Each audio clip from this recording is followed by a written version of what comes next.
Hey guys, I'm back for part two of what was going to be one long video, but now it's two shorter videos.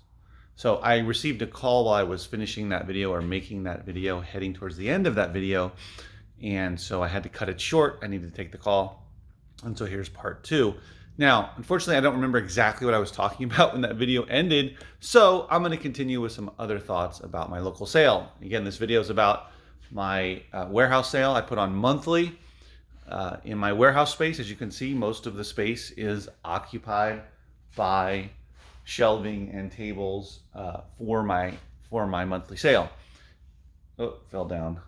I have a sign up here. I was going to show you my next sale is November 6th, 7th, and 8th. And I put those up a couple places throughout the space because people are always asking me, when's your next sale? How often do you do this? Especially new people that are here. So I put that sign up. My next one will be in 5 weeks.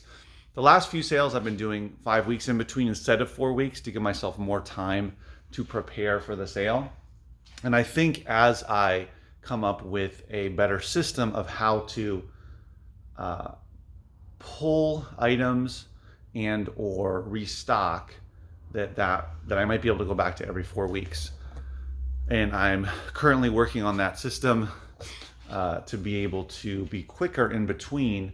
Of course, I want to focus on my online sales and putting stuff up on eBay and on Amazon, FBA and merchant fulfilled. So that's of course what I do mostly in between the sales, but there is a chunk of time that I spend restocking and pulling stuff. And what I'm going to get better at is figuring out what to pull so that I can free up more space. It's simple, right? I'm limited in my space. I don't have 10,000 square foot space or even 2,000 square foot space. This is 800 square feet, guys. 800 square feet, and I'm not even using all of it.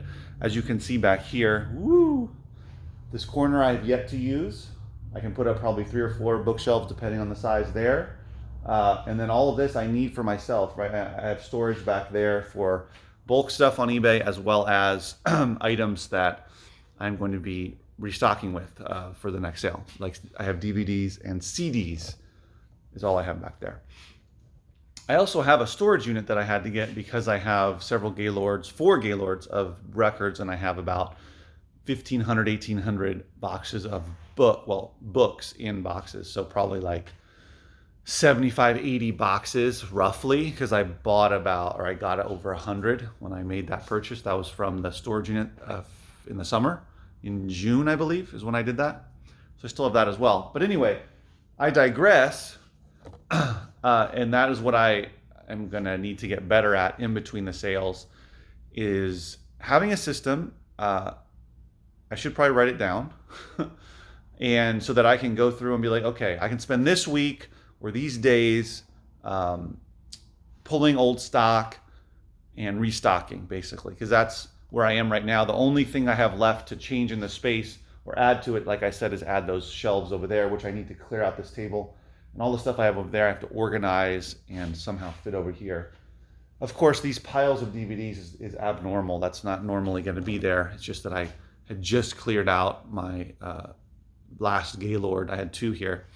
And so I'm still going through those, and most of that will be put up on eBay in lots. And some of it will go for the local sale, but most of it will go on eBay.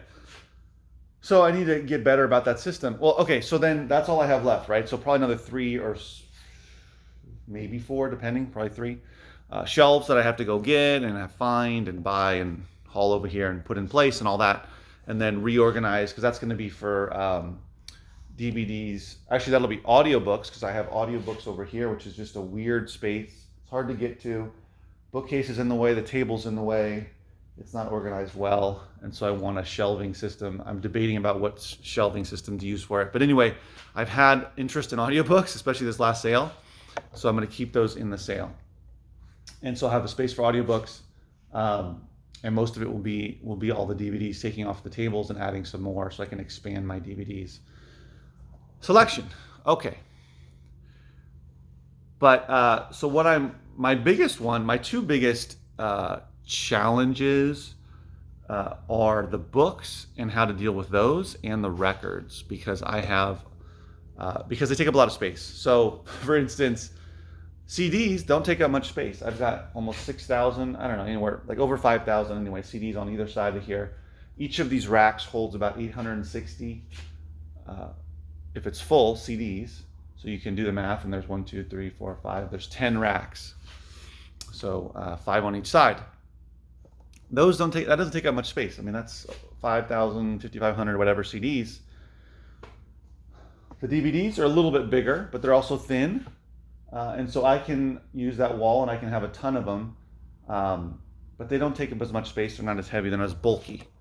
Now, books, on the other hand, as you know, are all different sizes. They're much heavier. They're by and large much bigger. And they just take up a lot of space. So that is the same case for records. While they're thin, they're also large. And so they take up more space. And they are heavy as well. You know, DVDs are light. CDs are a little bit heavier. But anyway, my point is that it's more important for me to figure those out. So for books, for instance, what I was thinking about was so it's obvious, right? As of now, I know what's out here and how long it's been here roughly.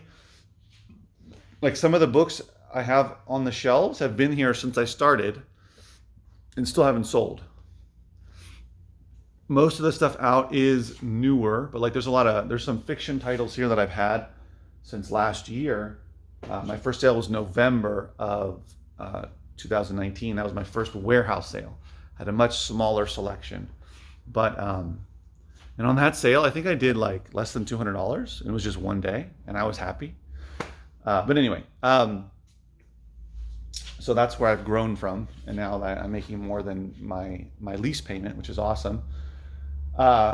So some of these books, I probably should pull. But what I think I'm going to do, what I know I'm going to do, is for now I'm just going to pull stuff that I feel has not sold, or I know has not sold. I don't think will sell, etc.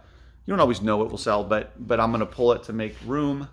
And then going forward, the new books I put out, what I'm going to do is I'm going to get little stickers. You've probably seen them at thrift stores, especially at thrift stores and library book sales. And they're little dots, right? They're little small circular stickers of different colors.